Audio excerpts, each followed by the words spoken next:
a todos, mi nombre es Ricardo Sebastián Piana, soy docente de la Universidad Nacional de La Plata, Católica de La Plata y la Universidad del Salvador.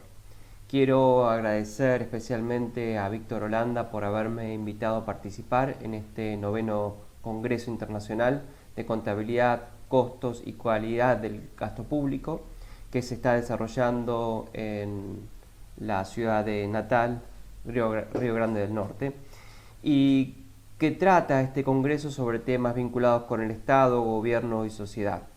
El tema que quiero trabajar hoy está vinculado con algunos aspectos prácticos en mi gestión diaria y también algunos aspectos teóricos que he venido desarrollando en las publicaciones de los últimos años, y tiene que ver con la construcción de la confianza como un aspecto central para el control del gasto público.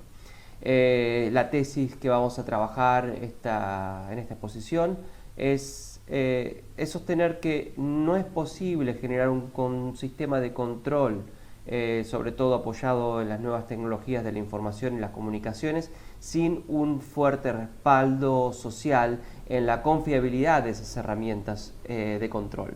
Porque lo que vemos diariamente y estamos acostumbrados es a ver reiteradamente fracasos en esta apuesta de políticas públicas a través del control de las tecnologías, porque el aspecto central, a mi modo de ver, es la idea de confianza. Si la sociedad no confía en estos instrumentos, por más puesta a disposición de datos públicos que se generen a través de las políticas de gobierno electrónico primero y gobierno abierto actualmente, esto no funciona. Y lo que vemos es cascada tras cascada de nuevos proyectos que intentan replicar los anteriores, pero sin éxito. Como ya hemos anunciado, vamos a trabajar sobre la idea de confiabilidad social como requisito para el control público. Lo primero que tenemos que ver en esta imagen es la idea de el Estado, una idea que nace con el Leviatán de Thomas Hobbes. Vemos ahí el báculo del poder espiritual, la espada del poder temporal, y vemos un modelo de un estado de agregación. Varias personas son las que conforman ese estado.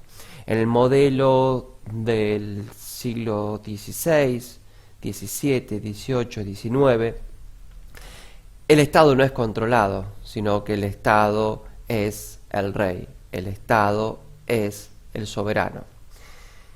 Pero hoy, creo que hoy el aspecto central no lo ocupa el lugar de la violencia o el lugar del poder eficiente, sino que la ley y la espada hoy están del lado del ciudadano. La idea del control público con las reformas del Estado aparece como lugares centrales para la política pública, y por eso nosotros ponemos el acento en la idea del control, un control que se ha vuelto cada vez más eficiente a partir de la apertura de la información y el acceso a la información pública. Vemos que esta imagen ya nos resulta totalmente anticuada, fuera de moda, fuera de tiempo. Ponemos a estudiar cómo es el sistema de control del gasto público, cómo es el sistema de calidad en el control del gasto público, vemos que la estructura es meramente formal y dentro de la formalidad jurídica. Tres preguntas vemos aquí: ¿qué hace?, ¿quién lo hace? Y ¿cómo lo hace? La pregunta de qué lo hace nos remite a la idea de los fines del Estado, que se responde a través de la idea constitucional y algunas leyes específicas que nos marcan los grandes objetivos de la estatalidad. ¿Quién lo hace? Nos lleva al principio de la división del trabajo, a través de leyes de ministerio o los decretos de estructura que establece quién, cómo, cuándo lo hace. Pero el cómo nos lleva al lugar de la idea del principio de legalidad, leyes de procedimiento, ley de administración financiera, las leyes de compra, las leyes especiales de expropiación, jubilaciones, subsidios, etc. Esta estructura, como estamos viendo, es una estructura de legalidad, de aquellos que trabajan desde dentro del Estado, pero no nos da lugar a la idea del control público. Contra esta estructura formal se han planteado distintas reformas del Estado. La primera, la reforma del Estado de primera generación, pensada en los años 90, a partir del consenso de Washington, que ha traído la idea de introducir variables de la nueva gestión pública, aparece la idea de la reforma de Estado de la primera generación, donde se identificaba al Estado como algo grande, como un elefante en un bazar que podía ser recortado porque funcionaba lento, de forma ineficaz, llegaba tarde para solucionar los problemas. Pero muy pronto se advierte que los modelos de la nueva gestión pública no pueden entrar en las estructuras estatales si no hay también un cambio en la reforma, un cambio en las visiones culturales acerca de qué hace el Estado. No es posible modificar el Estado por decreto, sino que hay que introducir nuevos valores culturales que sean propicios y que sean eficaces para introducir las reformas esperadas. En los años 2000, la idea del gobierno electrónico, con el auge de las nuevas tecnologías de la información y las comunicaciones, empezó a ocupar un lugar central. Las tecnologías importan y tienen un lugar central en la estructura de la reforma estatal. Se empieza a pensar en los gobiernos, en la idea de gobierno electrónico, como decíamos, y de ese gobierno electrónico empezamos a introducir la posibilidad no solamente de acceder a información pública, sino también generar transacciones entre el ciudadano y el Estado, de forma tal de poder completarla totalmente en línea. Hoy, la nueva tendencia, el nuevo foco es puesto en la idea de gobierno abierto, Open Gov, donde la tecnología sigue importando, pero no es el lugar central. Se busca gobiernos que sean participativos y colaborativos, además de ser transparentes. Esta nueva filosofía de cómo hacer política pública, la del gobierno abierto, ha ocupado un lugar trascendental en la literatura sobre la reforma del Estado en los últimos años. Pero quiero justamente poner un lugar y una pequeña duda sobre el éxito de estas políticas públicas de reforma estatal, que no van acompañadas de una presencia fuerte del control social y de la visión y del compromiso ciudadano en torno a los fines del Estado. Porque como vemos, entre los años 90 y el año 2010, donde empiezan las ideas de gobierno abierto, vemos una catarata y cada vez más acelerada de modificaciones políticas en torno a cómo abrir el Estado, a cómo poder controlar el Estado. Y sin embargo los resultados no son los esperados. Nuestro continente americano es uno de los que más políticas de gobierno abierto ha presentado en la OGP, la Organización Mundial de Gobierno Abierto, y sin embargo los resultados no son los esperados. Tenemos infinidad de críticas al estado de nuestras administraciones públicas, a lo cerradas que se encuentran, a lo dificultoso que es controlar las administraciones públicas. Por eso, ¿por qué de un lado tantas políticas de gobierno abierto y tan magros resultados? Para poner en números la sensación que tenemos de la poca confianza ciudadana en las instituciones, vamos a utilizar el Latino Barómetro.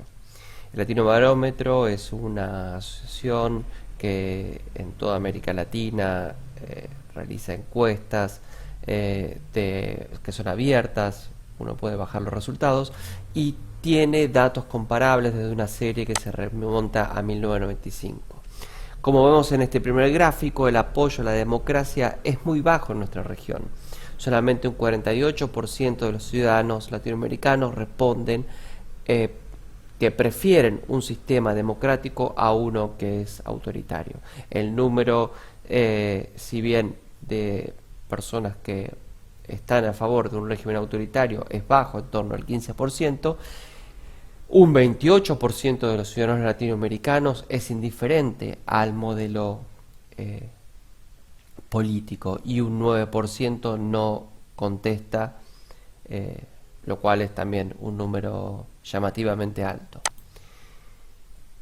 De hecho, cuando vemos la apertura país por país, vemos que en sistemas con alta apertura de información, sistemas desarrollados, con administraciones públicas desarrolladas, como el caso de Chile, que ocupa el segundo lugar entre los que prefieren gobiernos autoritarios, nos marca que no son variables dependientes. Una apertura a la información pública, sistemas con alto grado de desarrollo de gobierno electrónico, como es el caso de Chile, que sin embargo no implican una mejora en los sistemas de calidad en cuanto al modelo democrático.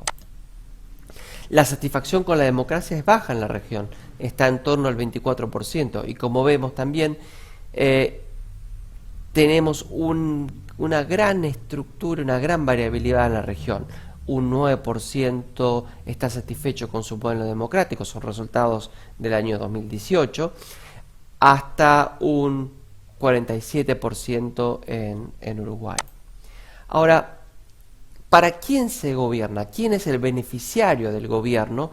La gran mayoría de los ciudadanos latinoamericanos, en torno al 79%, identifican que se gobierna para unos cuantos grupos poderosos y en su propio beneficio. Este dato nos está dando cuenta que en el sistema político latinoamericano la idea del bienestar general, de que se gobierna para el bien del pueblo, está fallando. Otro de los datos centrales para nuestro análisis es que la confianza entre las personas no ha estado nunca tan baja en nuestro continente. Solamente el 14% de los latinoamericanos confía en otras personas. Como ven ahí, Brasil, la confianza es la más baja en toda la región, hasta llegar a un 20% en Colombia. Pero nosotros, para la idea de control público, justamente necesitamos sistemas altamente confiables y necesitamos confiar en las otras personas. Este dato es un dato también que nos pone en crisis la idea del control social. ¿Es posible, se pregunta el Latinobarómetro y le pregunta a los ciudadanos latinoamericanos, un cierto grado de corrupción siempre que se solucionen los problemas del país? Miren, el 40% está de acuerdo con esta afirmación. La idea del roba pero hacen está presente en el ciudadano latinoamericano. Si bien hay un 54% que no está de acuerdo con esta afirmación, y eso es un dato positivo, la negativa desde el otro lado, aquellos que dicen que sí es posible un cierto grado de corrupción con tal de que las personas hagan, es alto, en torno al 40%. Ahora, ¿quiénes son las personas involucradas en la corrupción? Si ustedes se fijan en estos datos, la mancha de la corrupción afecta casi todo el sistema político, a los parlamentarios, al presidente y sus funcionarios, a los concejales de los gobiernos locales, a la policía, a los jueces y a los magistrados, a los funcionarios de oficinas nacionales de impuestos, a los empleados públicos, a los empresarios y en menor medida, pero también a los líderes religiosos. Vemos que cuando se abre la estructura de información respecto al presidente y los funcionarios país por país, tenemos datos de altísimo crítica a lo que es el presidente y sus funcionarios. Desde Paraguay con el 65%, Paraguay y Venezuela con el 65%, bajando hasta un 26% para Uruguay. Pero vemos que el porcentaje en casi toda la región es altísimo e involucra a casi todos los estamentos de la organización pública. Acá vemos el caso de Argentina, donde la corrupción en el gobierno entre 1 y 10 puntos, donde 0 es nada y 10 es mucha, está en torno a arriba de 7 en todos los lugares. Corrupción en el gobierno 7,7, corrupción en las municipalidades 7,5, corrupción en el Congreso 7,4, corrupción en los sindicatos 7,3, corrupción en los tribunales de justicia 7,6 y corrupción también en las grandes empresas, porque claro, de algún lado salen los aportes 7,2. Ahora, la percepción de la transparencia del gobierno, por más política pública de gobierno abierto que tengamos en la región, estos son datos de 2015, es muy baja.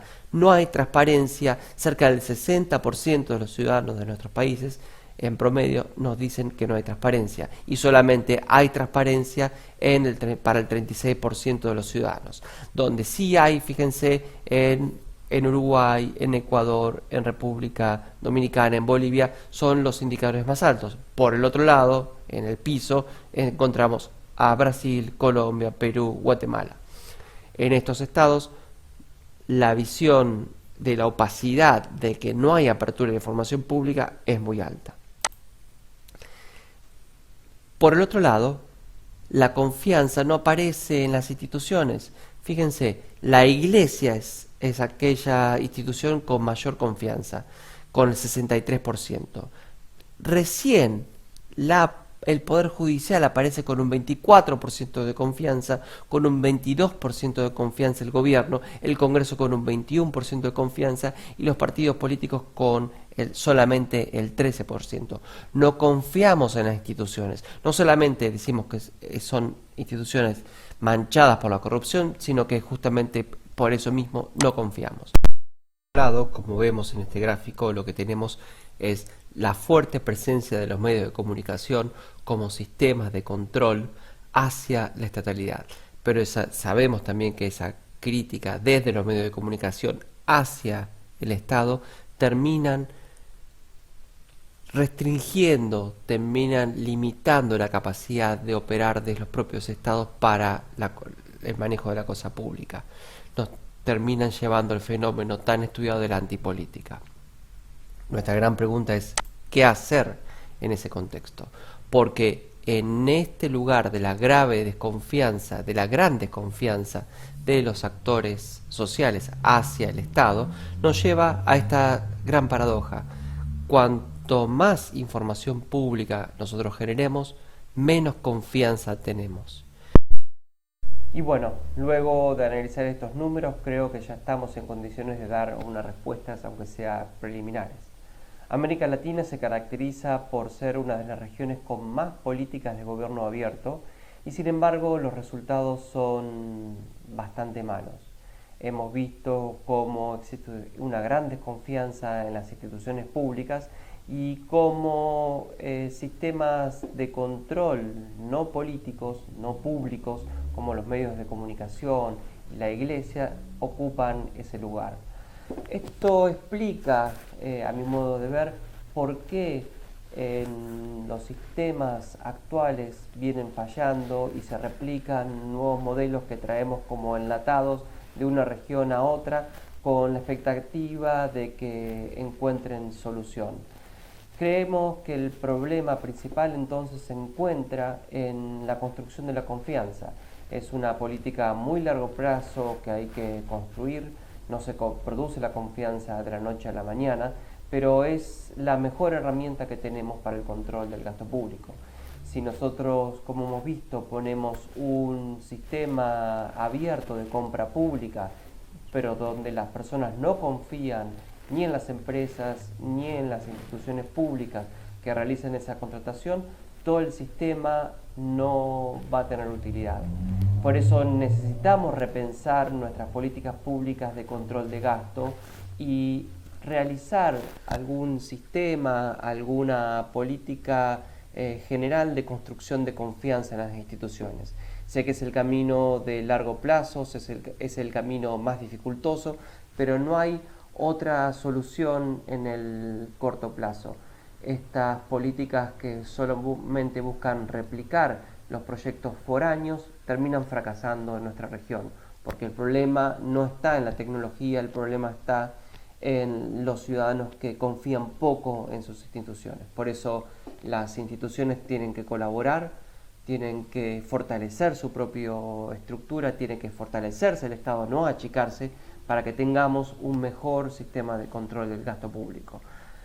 A ustedes muchas gracias por la atención, disculpa por las dificultades en el video, pero bueno, espero que haya sido de su agrado y estoy a su disposición. Muchas gracias.